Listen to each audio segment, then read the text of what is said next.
End gold buyers, మీ కష్టాల్లో నమ్మకమైన మీ ఆత్మీయ నేస్తం. అండ్ వన్ మోర్ దేవిపుత్రుడులో కూడా నాస్తికుడు వెంకటేష్ లాంటి వ్యక్తి కూడా ఇవన్నీ ఉన్నాయా అన్న ఒక స్టేజ్ కి తీసుకొస్తారు. కష్టాలు వచ్చినప్పుడు నమ్మక తప్పదని చెప్పి. సో మీ పర్సనల్ లైఫ్ లో ఇప్పుడు మీరు అన్నారు కదా వాళ్ళు చాలా నార్మల్ గా ఉంటారమ్మా. అలాగే అదిగో అల్లదిగో ఈ సినిమాలు రెండు కూడా ఇన్ అడ్వాన్స్ తీశాను నేను. దేవిపుత్రుడు కింద ద్వారక ఉందని ద్వారక వెళ్ళి అక్కడ కనుక్కొని ఎలా ఉంటుందో తెలుసుకొని దాని మీద కథ వర్కౌట్ చేసాం. అప్పుడు ఇంకా ద్వారక పాపులర్ కాలేదు. మా సినిమా రిలీజ్ అయ్యాక అది పాపులర్ అయిపోయింది. then the people started searching about Dwarka in Google. ఇక అప్పుడు అలాగే అదిగో అల్లదిగో ఒక అమ్మాయి నాస్తికుడి దగ్గర ఉండే ఒక అమ్మాయి దేవతని వాడు అనేసుకోవడం, ఆ అమ్మాయి బాగా ఎంజాయ్ చేయడం, నిజంగానే దేవతని చేసేసాడు వాడు. దేవత అయిపోయి తనే బ్రతకలేని పరిస్థితి వచ్చేస్తుంది. అందుకని వాళ్ళిద్దరూ ఆఖరికి భార్యాభర్తలు ఇద్దరు సూసైడ్ చేసుకుంటారు. ఇది కూడా నేను అడ్వాన్స్ తీసా సినిమా. సో ఇది ఐడెంటిటీ, ఇదంతా కూడా ఈ రోజుల్లో భక్తికి నిదర్శన ఆ సినిమాలు. అందుకని నాస్తికుడైన దేవిపుత్రుల్లో క్యారెక్టర్ కూడా తను నిజం చూసినప్పుడు నమ్మడం అనేది గ్రేట్. అది ఎప్పుడు కూడా మీకు ఎవరు ఎన్ని చెప్పండి, మీరు ఎన్ని ఉండండి, ఎన్ని అనండి, వాడు మారడు. వాడికి అది దొరికితే స్పిరిట్ అంటామే, దానికి ఐడెంటిటీ దొరికినప్పుడు వాడిని ఎవరు మార్చలేరు. మనం ప్రూఫ్స్ ఉండాలి, ప్రూఫ్స్ అతనికే దొరకాలి. అది ప్రూవ్ అయితేనే చెప్తారు అందరూ కూడా. ఈ మెరకెల్ జరిగింది నాకు అంటే, నాకు చాలామంది నాస్తికులు తెలుసు. వాడు నాస్తికులు అయిపోయిన వాళ్ళందరూ బొట్లు గిట్లు పెట్టేసుకుని ఉండడం నాకు తెలుసు. ఎందుకంటే నాకు రాత్రి ఇలా కనబడిందండి, లేపాడు దేవుడు, లేపి నువ్వు పని చేసుకో, ఇలాగెళ్ళు అని చెప్పాడు అనే కథలు నాకు ఎన్నో ఉన్నాయి. అలాంటి ఐడెంటిటీస్. సో ఏ మనిషికైనా సరే ఈ ఐడెంటిటీస్ దొరికితే మాత్రం, మిరకల్స్ దొరికితే మాత్రం వాడిని ఎవరు మార్చలేరు, ఆ భక్తిని ఎవరు చెరపలేరు. It's a thought. It's an introduction of a thought. మీరు 100 చెప్పండి, 1,00,000 చెప్పండి, 1,00,000 వేదాలు చెప్పండి, వాడు పట్టించుకోడు. కానీ రాత్రి దేవుడు కనబడి లెగ్గొట్టి, ఇదిగో నీకు ఇక్కడ అక్షంతలు వేసాను, రేపు నుంచి నెత్తి మీద వేసుకో, నీకు బాగుంటుంది అని చెప్పి చూస్తే పక్కలో అక్షంతలు ఉన్నాయనుకోండి, వాడిని ఎవరు మార్చలేరు. నా లైఫ్లో చాలా ఉంది ఇలాంటి, చాలా థ్రిల్స్ అనేవి కూడా చాలా ఉన్నాయి కూడా నాకు కొన్ని చెప్పండి. చాలా ఐడెంటిటీస్. ఎందుకంటే మేము గుడిలోకి వెళ్తుంటాం, అమ్మవారు మావుళ్ళమ్మ గుడి దగ్గర కోళ్ళు కోస్తుంటారు. అక్కడ నాకు ఏంటి అమ్మవారు పాపం చిన్న కోడి, దాన్ని ఏంటి కోస్తున్నారు వీళ్ళు అని చెప్తే, అప్పుడు నైట్ నేను పడుకున్న వెంటనే ఒక అమ్మవారు కాళ్ళకి పట్టెలు, ముఖాన్ని మెడలో గోల్డ్ చైన్లు, గాజులు, పెద్ద బొట్టుతోటి ఒక ఆవిడ వచ్చింది. వచ్చి ఇది నేను వాటికి ముక్తి ఇస్తున్నాను రా, అవి కోళ్ళు కదా, వాటికి ఎవరిస్తారు, పంతుళ్ళు గింతుళ్ళు అంటే పంత్రాలు చదివి మనుషులకి ఇస్తారు, ఆ జీవులు కదా, వాటికి ముక్తి ఇవ్వదే, ఆ ముక్తి కోసమని నేను తీసుకెళ్తున్నా, ఇవన్నీ నా దగ్గర ఉన్నాయి చూడు అంటే ఎన్నో ఆత్మలు ఆవిడ చుట్టూ తిరుగుతున్న ఐడెంటిటీ.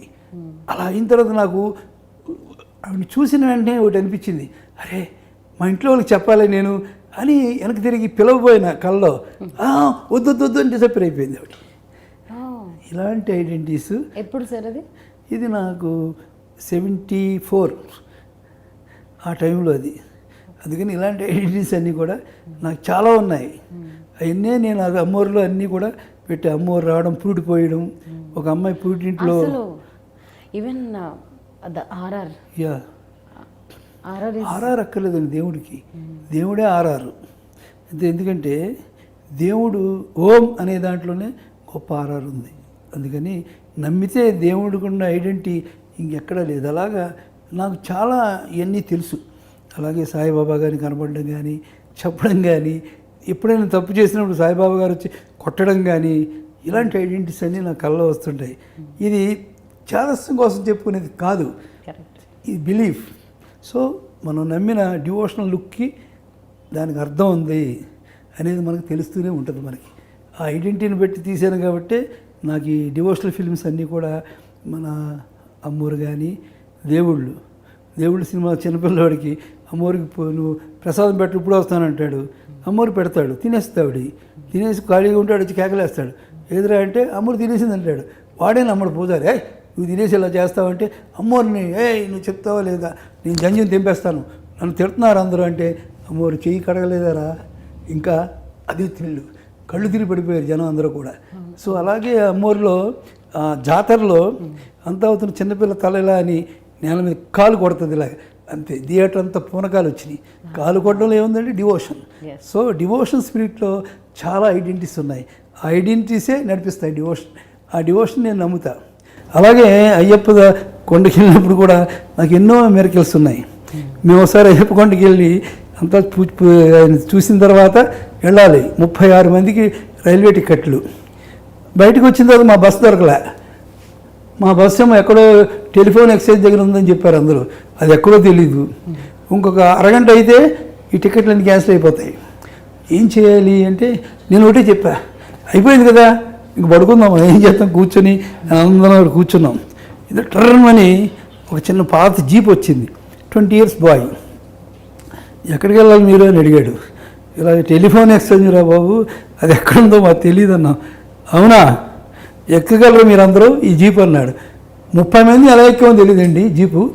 ఎక్కితే అందులో కాళ్ళు ఒక చోట, కన్ను ఒక చోట, అంత ఇరుగ్గా ఎక్కాం. వాడు తీసుకెళ్ళి మమ్మల్ని టెలిఫోన్ ఎక్స్చేంజ్ ఆపాడు. ఇది టెలిఫోన్ ఎక్స్చేంజ్, ఇదిగో మీ బస్, గో. డబ్బులు ఎంత కావాలరా, ఎంత వేలని ఇవ్వడం మేము రెడీ, లేదంటే పెట్రోల్ ఖర్చు 200 rupees, అది ఇవ్వండి చాలు, గో. నేను మళ్ళీ మా ఓనర్ దగ్గరికి వెళ్ళిపోవాలి నేను అని వెళ్ళిపోయాడు. అప్పుడు మా వాళ్ళందరూ స్వామి అయ్యప్పే వచ్చి వాళ్ళు తీసుకొచ్చాడు. That is correct. అందుకని చాలా ఐడెంటిటీస్ భక్తి రూపంలో జరుగుతాయి, అవసరాల రూపం జరుగుతుంది, ఆదుకునే రూపంలో జరుగుతుంది. అందుకని గాడ్ అనేవాడు సేవ్ చేశాడని మనం అనుకుందాం. ఇది పాసిబిలిటీని మనమే చేస్తాం. ఇంపాసిబిలిటీ జరిగినప్పుడే గివ్ టు ది గాడ్. అది షూటింగ్ స్పాట్లో ఇప్పుడు అమ్మోరు తీసుకుంటే ఆ సౌండ్స్ కానీ ఒక్కసారి వైబ్రేషన్స్ వల్ల కూడా మనం కొంచెం ఫీల్ అవుతుంటాం కదా. ఆ షూటింగ్ జరిగే మూమెంట్లో మీకు ఎట్లా అనిపించేది సార్? షూటింగ్ మనం ఏ డివోషనల్ ఫిల్మ్ చేసినా సరే అది జరిగేటప్పుడు మనకే కళ్ళం నీళ్ళు వస్తుంటాయి. మనమే ఆ థ్రిల్ ఫీల్ అవుతుంటాం.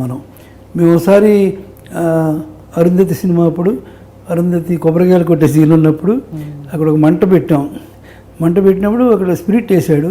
నేను శ్యామ నుంచి ఉన్నాం. ఎందుకు వచ్చిందో కానీ స్పిరిట్ ఒకసారి టంగమని చుట్టూ మంటలు వచ్చేసినాయి. ఒక నిమిషం వచ్చినండి, ఏంటి ఎందుకు ఇలా జరుగుతుంది, ఈ స్పిరిట్ తాకమని అంటే ఆగిపోయిన తర్వాత శ్యామ అన్నాడు, ఏదో తప్పు చేసామండి మనం, సో కొంచెం ప్రే చేద్దాం మనం అని. కాసేపు అమ్మా మేమేమైనా తప్పు చేస్తే ప్లీజ్ క్షమించమ్మా, ఈ ఇన్సిడెంట్ మేము ఒకరోజు చూసి శంకరాచార్యుల దగ్గర చూసే పెట్టాం ఇది అన్నాం. ఓకే అని అప్పుడు సీన్ తీసాం.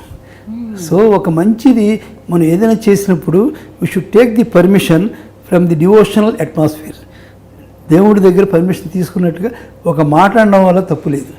ఆ పర్మిషన్ ఇంపార్టెంట్ ఇప్పుడు కూడా. అది చేదస్తం కాదు, ఇట్స్ ఎ ఫార్మాలిటీ అనేది నా ఉద్దేశం. అది మేము ఎప్పుడు అబ్జర్వ్ చేస్తుంటాం. మేము షూటింగ్ చేసినప్పుడు డివోషనల్ ఫిల్మ్స్ అన్నీ కూడా nobody will take non vegetarian. ఎప్పుడూ నిష్టగా ఉంటారు, ఎవరు డ్రింక్ చేయకూడదు, ఎవరు నిష్టగా ఉండాలి, ఆల్ టెక్నీషియన్స్ అందరూ అనేది మేము అబ్జర్వ్ చేస్తూనే ఉంటాం. ఎవరు దాన్ని మేరరు, ఇప్పుడు కూడా అలాగే చేస్తుంటాం. చేసినప్పుడే మీకు ధైర్యం ఉంటుంది ఇది కరెక్ట్గా జరుగుతుందని. లేకపోతే ఏ మిస్టేక్ జరిగినా మనం తప్పు చేసాం కదా అందుకు జరగలేదు అనే ఫీలింగ్ ఉంటుంది. మేము దేవి సినిమా అప్పుడు పాము ఇంపార్టెంట్. నాకు పాము అంటే భయం. నేను హనీ గారు, ఎంఎస్ రాజు గారు కూర్చొని చిన్న ఒక డెవిల్ ఆట ఆడేవాళ్ళం అక్కడ, చిన్న డెవిల్ ఆట. ఇలాంటప్పుడు పెద్ద పాములు ఆడించే పెద్ద ఆయన ఊరు వెళ్ళాడు. ఒక చిన్న అసిస్టెంట్కి జాగ్రత్తగా చూడరు ఇవన్నీ అని చెప్పి వెళ్ళాడు. వాడు తనకు వచ్చింది కదా ఛాన్స్, పాముకి గోల్డ్ కలర్ వేయాలి, అది వాడి బాధ్యత. వాడు చెప్పాడు వెళ్ళేవాడు, ఈ పామును వాడరా అని. మేము గేమ్ ఆడుతూనే ఉన్నాం. ఇందులోగా ఆడు వచ్చి కుర్రాడు పాము తీసి దానికి రాసి సార్ అని చెప్పాడు. వాడు ఏం చేశాడంటే ఆ పెద్దోడు చెప్పిన పాము మానేసి కొత్తగా పట్టిన పాము ఉందో బుట్టలో దాన్ని తీసి రాసాడాడు. సో అది కరిచేసిందండి. అది కూడా వాడు అబ్జర్వ్ చేయలే. నైట్ నేను రూమ్కి వెళ్ళి పడుకుంటే సార్ వాడికి పాము కరిచేసింది సార్, వాడు అన్కాన్షియస్ అయిపోయాడు వాడు, అది ఇది అన్న. ఏమైందిరా అన్నాడు. పొద్దున్న 7 కల్లా వాడు చనిపోయాడు. అప్పుడు హనీ గారు పిలిచి మనం డెవిల్ ఆట ఆడాం కదండి, చాలా తప్పు చేసాం, అందుకే జరిగింది, సో మనం ఎప్పుడు ఆడకూడదు అని ఆ రోజు ప్రే చేసాం. మళ్ళీ కూడా అలాగే కొన్ని నిష్టలు అనేది చాదస్తంగా ఉన్నా సరే మనం అబ్జర్వ్ చేయాలి. అది మేము ఎక్కువ అబ్జర్వ్ చేస్తాం. అందుకని మా ఐడెంటిటీ డ్రామాలో అందరూ ఫీల్ అయ్యేవన్నీ కూడా సినిమాలో ఉంటాయి. జనం ఎక్కడ థ్రిల్ ఫీల్ అవుతారు, ఎక్కడ ఎమోషనల్ ఫీల్ అవుతారు, ఎక్కడ ఐడెంటిటీ ఉంటుంది అనేది మనం ఫీల్ అవ్వకపోతే జనం ఫీల్ అవ్వరు. అందుకని మనం ఫీల్ అయ్యి స్క్రీన్ మీద పెడతాం కాబట్టి జనం అందరూ అంత థ్రిల్ అవుతారు. డెవిల్ గేమ్స్ అంటే ఏంటి సార్? స్పిరిట్ గేమ్స్ లాంటిదా? స్పిరిట్ కొవ్వొత్తి పెట్టి కాయిన్ పెట్టి చెప్పండి అంటే పేరు తిరుగుతుంటుంది. అది స్పిరిట్ గేమ్ నిజంగానే తిరుగుతుంటుంది. అది ఎవరి పేరు అడిగినా తిరుగుతుంటుంది. అది ఎవరి పేరు ఎన్టీ రామారావు పేరు అడిగినా తిరుగుతుంటుంది. అది ఎన్టీ రామారావు మీరు ఎందుకు సార్ ఇలా అయింది, ఇట్ ఈజ్ మై అని చెప్తుంటుంది. అది ఆడతారు. ఒక అమ్మాయి మన మంజుల కూతురు ఆడేది, అందులో అమ్మాయి హీరోయిన్ వేసింది కదా. అది is interesting, but it is a identity. అది కూడా అది నేను ఒక సినిమా మీద అది పెట్టబోతున్నాను కూడా. సినిమాలో దాని మీద ఒక ఐఏఎస్ ఆఫీసర్ గారి కూతురు అది చేసి ఒక పెద్ద మిస్టరీ కనిపెడుద్ది, కానీ వాడు ఒప్పుకోడు. మీరు ఫీల్ అయ్యారు సార్ కదలడం అంతా? ఫీల్ ఇట్స్ ఐడెంటిటీ కదా. ఓకే, ఎవరితో మాట్లాడారు సార్? నేను చాలామందితో మాట్లాడాము, చెప్పకూడదు అన్ని రహస్యాలు, ఎన్ని గొడవలు అన్నీ చెప్తే మాకే థ్రిల్ అయిపోయి. అది ఏదైనా ఒక్కటి చెప్పండి. చెప్పకూడదు, ఎందుకంటే పెద్దోళ్ళకి సంబంధించినవి కదా అన్నీ కూడా. అందుకని ఆ ఐఏఎస్ ఆఫీసర్ కూతురు చేసి ఫాదర్ చూపిస్తుంటుంది, వీడు క్రిమినల్ అని. మేము నమ్మమంటాడు, మాకు ఐడెంటిటీ దొరకాలి కదని. అలాంటప్పుడు ఆఖరిని ఒక ఇంపార్టెంట్ ఇష్యూ మీద ఆ అమ్మాయి తీసుకొచ్చి చేస్తే ఆ పేరు దొరుకుతుంది. డాడీ ఓకే, ఇక్కడి నుంచి నేను ఇది చెప్పాను కదా, ఇది మీరు ఫాలో అవ్వండి. ఇది గెలిచారనుకోండి మీరు తప్పని ఒప్పుకోండి, గెలవలేదనుకోండి నేను ఇది పడేస్తా అని చెప్తే దాని మీద క్లైమాక్స్లో విలన్ దొరుకుతాడు. అప్పటి నుంచి అతను కూడా డివోషనల్ అయ్యి అక్కడి నుంచి అబ్జర్వ్ చేస్తాడు. కూతురుని అడుగుతాడు, పెద్ది తప్పు డాడీ, ప్రతిదీ డిపెండ్ అవ్వకూడదు మనం, ఓన్లీ క్లారిఫికేషన్ అని కూతురు అప్పుడు కూడా చెప్తుంది. సో అంత నిజాయితీగా ఉంటాయి కొన్ని.